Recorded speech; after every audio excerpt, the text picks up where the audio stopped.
Buenas tardes, soy Fernanda Veleira y les doy la bienvenida a Trascendi. Igualmente le doy la bienvenida al doctor de la Parra, que gracias a que platicamos antes de esta entrevista me dio permiso de llamarle Jorge, por favor. Simplemente. Gracias. Gracias, Jorge, de nuevo bienvenido. Y me gustaría preguntarte un poco, que nos hables un poco sobre tu trayectoria. Mi trayectoria profesional empezó en un estudio de psicología. Empecé como estudiante de psicología, hice la licenciatura, luego hice la maestría y luego hice el doctorado en psicología en la Universidad Iberoamericana. Posteriormente, años después, tomé cursos diferentes, empecé a estudiar un curso de psiquiatría dinámica de 2 años en la Asociación Psicoanalítica y de ahí decidí empezar mis estudios, mi formación, para ser más preciso, de psicoanalista. Y me formé como psicoanalista en la Asociación Psicoanalítica Mexicana y ahí he seguido la trayectoria que presupone la formación, ¿no? Ser psicoanalista adherente, titular, didáctico, en fin, ¿no? Actualmente soy psicoanalista didacta de la asociación, que ejerzo funciones de formación de los futuros psicoanalistas. Okay. ¿Cómo defines o qué es la psiquiatría dinámica? La psiquiatría dinámica, el curso que tomé en aquel entonces, que lamentablemente ahora ya la asociación lo ha sustituido por otros cursos, era un curso en donde nos adiestraban a poder diferenciar diferentes trastornos del orden psiquiátrico, fundamentalmente psiquiátrico, trastornos graves, psicosis, esquizofrenias, trastornos más leves, vamos a llamarlos así, como pueden ser la neurosis, el tipo de la neurosis, y qué tipo de tratamiento ofrece la psiquiatría, ofrecía en aquel entonces la psiquiatría a este tipo de trastornos, ¿no? La idea era un poco empezar a introducir a los estudiantes de psicología al mundo de la psiquiatría, ¿no? A los tipos de fármacos, los efectos de los fármacos, los alcances y las limitaciones que tienen los fármacos de aquel entonces. Entonces, el curso de psiquiatría tenía ese objetivo, ¿no? Y bueno, a ver, Jorge, no es poco común, es más bien frecuente oír hablar sobre las etapas del desarrollo de Freud. Así es. Jorge, ¿es importante considerar las etapas en un proceso de terapia? Fundamental. Pero me voy a permitir una anotación. Ciertamente es oral, analfálica, edípica. Okay. Luego viene propiamente la etapa de latencia, la pubertad, la adolescencia, la vida adulta, ¿no? Y seguimos vejez, en fin. Me permito puntualizar porque es la etapa edípica algo fundamental. ¿Por qué? Porque es en esa etapa en donde, por decirlo así, culmina el proceso del primer desarrollo del ser humano. Y es muy importante. ¿Por qué? Porque ese primer desarrollo del ser humano, esa, por decirlo así, impronta inicial de los 6 años de vida, una impronta muy larga, muy compleja, muy llena de significados, de emociones, la construcción, vamos a decir, ese sustento psíquico que se construye en ese primer año de vida, es lo que el ser humano va a aprender a repetir. Es, por decirlo así, la carga que trae el ser humano con la cual va a enfrentar el mundo. Esa primera experiencia es como esa impronta, insisto, psíquica, por supuesto, ¿no?, del ser humano, para que en el devenir de la vida pueda ir respondiendo. En un análisis es fundamental. ¿Cómo hace el analista para dar cuenta de esta impronta, vamos a decirlo así? ¿Cómo sabemos si el paciente, impronta que podemos llamar neurosis, impronta que podemos llamar una neurosis obsesiva, un trastorno depresivo, en fin, una gran cantidad de nosologías clínicas que tenemos, ¿no? Pero, ¿cómo da el psicoanalista cuenta de ello? Muy sencillo. El paciente llega quejando un problema y ese problema tiene que ver con esa primera historia. Esa primera historia que es el sustrato, que es el fundamento del psíquico de la persona, la va a repetir con el analista. Es decir, si en esa primera periodo de la vida, de estos 6 primeros años de vida, decía Freud. En una etapa específica, por ejemplo, en la etapa edípica, hubo una particular conducta, en este caso de los padres o de la madre, sea que o el padre muere o se ausenta, o la madre tiene un conflicto con el padre, o el padre surge un amante, en fin, todas las vicisitudes de la vida, Claro. ¿no? Y al paciente, en este caso, le afecta en determinado momento, con el analista va a repetir el afecto. No es que esté buscando que el analista, por decir, si el padre tuvo Claro. un amante, que el analista tenga un amante o no, pero va a repetir el afecto. Perfecto, sí. Y esto es lo fundamental, porque no es que se repitan las situaciones, se repiten los afectos, afectos que son del orden de lo inconsciente. Claro. Y esta es una de las grandes aportaciones del psicoanálisis. Eso te lo voy a preguntar. El inconsciente existe para el psicoanalista. ¿Qué es el inconsciente? Esa memoria presente que le obliga, le gobierna la conducta al ser humano. El ser humano está gobernado, sorprendentemente, por un inconsciente. Así como ni somos el centro del universo, ni somos hechos por la mano de Dios, bueno, algunos creen que sí, pero otros, los normalitos, no creemos eso. También así, el ser humano tiene un inconsciente, está gobernado por un inconsciente. En tu práctica, y como formado en la corriente psicoanalítica, ¿qué tan importantes son los sueños? Fundamentales. Y como decías hace un momento, Freud los define como el camino regio, de Royal Way, al inconsciente, a ese mundo. El psicoanalista confía plenamente en que el sueño es una representación de una cantidad de experiencias, de afectos, de pulsiones, que toman una representación en el sueño, que se construyen como un sueño. ¿Sí? Evidentemente, cuando uno se despierta, no recuerda puntualmente todo el sueño, primero porque sería difícil, segundo porque hay imágenes, hay símbolos que son muy difíciles de tolerar, y entonces entra lo que se llama un proceso de represión. Se reprimen ciertos contenidos del sueño y otros contenidos logramos recordarlos. Freud dice, esa es la forma de poder reconocer ese inconsciente, porque en el sueño, en los sueños, está puesto el deseo del sujeto.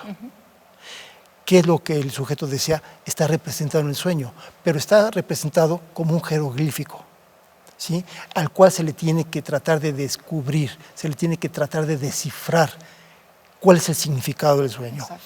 Los sueños no son una lectura directa. Eso ¿no? es lo que te iba a decir, Jorge. Siempre están encubiertos. Exactamente, eso es lo que te iba a decir. No pasan directamente porque no estamos preparados para pasan que por pasen censura, directamente. tienen que ser censurados, Están modificados. censurados y el contenido es latente, no es un contenido manifiesto, ¿es cierto? Hay un contenido manifiesto. Manifiesto, sí. Hay un contenido manifiesto. Doctor, soñé. Lo que se narra. Exactamente. Soñé que volaba, soñé que esto, que se aparecía mi tía, todos los sueños que nosotros tenemos durante las noches. Ese es el contenido manifiesto. Exacto. El contenido latente es precisamente aquello que está encubierto, que está, por decirlo, criptado en los sueños y que a través de lo que Freud propuso como la asociación libre, el sujeto va a reconstruir lo que de deseo hay en el sueño, ¿sí? Evidentemente juega ahí la presencia del analista en eso que sabemos que se llama la transferencia, en donde el analista va a hacer se va a ofrecer como esa especie de pantalla en blanco para que el paciente pueda ir contratransfiera, ¿cierto? El paciente transfiere al analista, ¿sí? Y sí, yo creo que el analista a veces transfiere, o como se le conoce más comúnmente, contratransfiere, en esto que se llama la contratransferencia, y es un devenir de transferencia, ¿no? Es un reciclar esto que se llama inconsciente, ¿no? Va y viene. El descubrir el contenido de estos mensajes, el contenido de estos, descubrir el contenido de esto, es lo que es el análisis. Fíjate, Jorge, para mí, sin ir más lejos, la trascendencia de Freud, porque para mí, bueno, Freud es... Si me dijeras, ¿a quién quieres conocer? O sea, tienes chance de conocer a 3 personajes. Uno de ellos sería Freud. Los Entonces, otros dos. para mí, Brad Pitt. no. Espera. Para mí la trascendencia de Freud está precisamente en haber descubierto los procesos mentales inconscientes. Exactamente. Para mí esa es la trascendencia. Esa es ¿Tú la estarías trascendencia de de acuerdo conmigo? En gran parte sí. Porque no solamente descubrió que hay un sujeto del inconsciente, que no es poco, sino también construyó una técnica para tener acceso a ese sujeto del inconsciente. Sí. O sea, esto es el psicoanálisis. Dar cuenta que hay un inconsciente, un sujeto del inconsciente, y una técnica, una técnica para llegar Para acceder a ese sujeto. Y entonces, con ello, dar cuenta quién es la persona. Hace un momento platicábamos de que si el psicoanálisis tiene diferencias con la psiquiatría, y yo te platicaba que sí, que me parece que la psiquiatría tiene un objetivo puntual y bien definido. La psiquiatría ofrece una cura, ofrece un específico beneficio a un síntoma determinado. El psicoanálisis no necesariamente. O sea, ¿qué sucede en un psicoanálisis? Se piensa uno. Por supuesto. Claro, da beneficios, por supuesto, y no menores. Y no es como una menores. especie de renacimiento. Es un reconocerse, es un saber qué hace uno en el mundo, cómo actúa, por qué actúa uno en el mundo. Y ya con lo que estoy diciendo, bueno, Vaya que es trabajo. vaya que trabajo. y riqueza, porque uno sabe qué hace aquí y por qué él hace ciertas cosas, ya nos pone muy diferente en el mundo, ¿no? Entonces, el psicoanálisis ofrece eso, no una cura específica como se puede dar en otro tipo de terapias, por ejemplo, en terapias dirigidas a una meta específica, ¿no? Una fobia, cognitivo-conductual, no esto de otras disqueterapias que se han puesto muy de moda en México. ¿No? Me gustaría leerte una cita de Carmen Martín Gaite. Adelante. Carmen Martín Gaite es una escritora española, ya murió, y su obra se llama El cuarto de atrás. Es precisamente lo que me pasa cuando me despierto de un sueño. Lo que acabo de ver lo abarco como un mensaje fundamental. Nadie podría convencerme en esos instantes de que existe una clave más importante para entender el mundo de la que el sueño, por disparatado que sea, me acaba de sugerir. Para llegar al núcleo de las cosas hay que ir quitando capas, pero como bien sabemos, cuando uno quita capas de cebolla, llora. Oh, sí. Y esto es algo importante porque presupone un trabajo emocional muy importante. Muy importante. Sí. Muy intenso, muy significativo. Por eso, los sueños en análisis, para volver al punto, que es un tema muy complicado, muy elaborado. Aquí voy a pedir disculpas yo porque tan solo voy a tocar puntos y voy a quedar siempre cojo en este asunto, voy a quedar limitado por cuestión de tiempo. Los sueños se construyen. ¿Por qué no soñamos todo y todas las noches? O sea, ¿por qué no tenemos que los sueños solamente se construyen con ciertos elementos? Esos elementos que son los restos diurnos de los sueños. Yo voy en el coche y de repente veo un accidente y en la noche sueño algo que tiene que ver con un accidente que no es el accidente que vi estrictamente, pero que ese estímulo, ese resto diurno, me provoca un sueño. Y yo sueño algo que tiene que ver con un accidente de cuando yo era niño. Yo iba en el coche, soy un niño, y resulta que, por decir un ejemplo, iba manejando mi padre y tenemos un accidente. Y eso es mi sueño, ¿no? Evidentemente es el accidente que ve en el día que provoca un recuerdo de mi infancia. Claro. ¿Cómo doy cuenta del sentido y del significado del sueño? Dando cuenta de lo que esto pueda significar para mí. Y sí, eso que me va a dar riqueza, porque va a dar cuenta de lo que yo deseo, de lo que yo quiero, de lo que yo soy, de lo que yo odio, de lo que yo repudio. ¿Sí me explico? ¿De quién soy? Ese cuarto de atrás, ese cuarto oscuro de atrás, eso que queda en el olvido, pero que siempre está presente. Exactamente. Pero que siempre está presente. Siempre. Y esta es una de las cualidades del inconsciente del ser humano. No hay un pasado que se olvida. Es un pasado que se está resignificando y resignificando. Y así, como en el sueño que pongo, por ejemplo, de que yo sueño en el coche, mi padre manejando y tengo un accidente, es ese niño que hoy día, a mi vida adulta, vuelve a aparecer. Dijiste algo bien importante. No hay un pasado que se olvida. Es un pasado presente. Es un pasado presente. O sea, uno no agarra su morralito, lo carga, se va de aquí y desaparecen los problemas. Así es. Ahí los tienes. Están latentes, están en el inconsciente, pero están latentes. Y hablaste de las capas y del llanto, Jorge. Y mi pregunta ahorita es, ¿la conciencia duele? Claro. Claro que duele. Claro. Por eso, culturalmente se trata de evadir la conciencia. Por eso, aún aquellos pacientes que van a hacer consciente su mundo interno, se resisten. Claro. Les cuesta, hay un efecto de resistencia. miedo. Porque es doloroso, porque Sí. implica, porque da miedo, porque es un mundo que se intenta olvidar. Y cuando hablas de olvido, yo diría que bueno que no hay olvido, porque si No hubiera hay, olvido, exacto. no habría historia, si no hubiera historia no habría aprendizaje, y si no hubiera aprendizaje, el mundo quién sabe qué seríamos, como dices tú, esas lagartijas, seríamos lagartijas probablemente, ¿no? Pero en el no olvido, en el pasado presente, en el no olvidar, aunque duela, está la riqueza del ser humano, está el aprendizaje, está la historia, ¿sí? Y está el futuro también, o por lo menos la posibilidad de construir algo, Por supuesto. ¿no? Sí. O por lo menos dirigir un algo así, Dirigir. hacia un punto específico que desea uno, ¿no? Cuando uno más se conoce, puede más gobernar su vida. Claro, por ¿Sí? supuesto. ¿Sí? Freud hacía una metáfora, decía que el yo, que hace un momento mencionabas, tendría que gobernar ese caballo, ¿no? Ser el jinete de ese caballo para gobernar un poco la dirección de la vida de cada persona, ¿no? Claro. Y con eso decimos mucho. Jorge, va a sonar quizás simplón, pero yo lo creo. Lo que no se resuelve se repite. Por supuesto. A eso se le llama neurosis. Por supuesto, claro. Neurosis. Popularmente dice, estás traumado.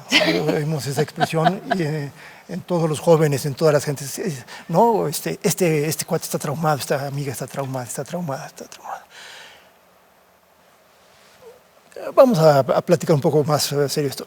No necesariamente traumado. Una neurosis es una experiencia que fija una serie de emociones, que guarda fuerte y puntualmente una serie de emociones, de ideas, de sentimientos que van a gobernar la conducta del ser humano.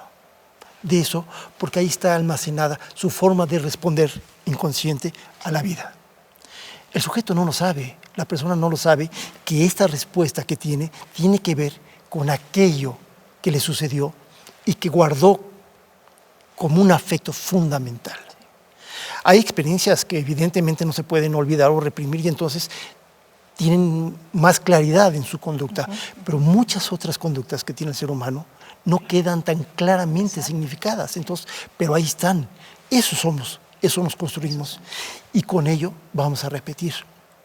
Sí. El análisis tiene por objetivo eso, dar cuenta de eso, porque analizar es pensar. Y pensar es poder dar energía a nuevos pensamientos, a nuevos afectos, a nuevas vivencias, a nuevas ideas. Y entonces la palabra me es difícil decirla, pero poder como liberar, vamos a decir así, eso que en aquel entonces sucedió, para darle una nueva forma, Claro. ¿no? No es que se vaya a borrar, No. no es que se vaya a olvidar, no es que vaya uno a ser en vez de lagartija, vaya a ser un cocodrilo Sí, a sí. todo disimodar, no, ni mucho menos.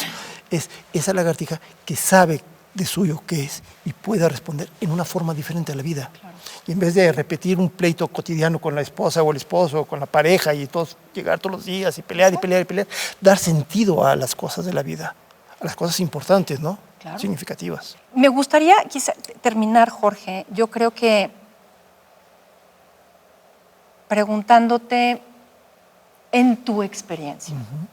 Yo sé que no me puedes dar un porcentaje exacto, eso no se trata de porcentajes, pero ¿han sido más las personas que se atreven, que se atrevieron o se han atrevido a lidiar con sus demonios que las que no?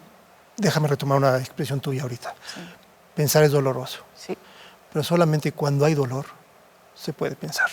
Y con ello te puedo decir que poca gente quiere dar cuenta de sus propios dolores.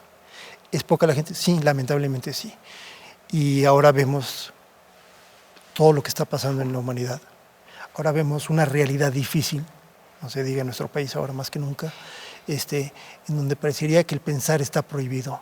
Cada vez pensar está más lejano. Hemos inventado una técnica que nos salvaguarda de pensar, ¿no?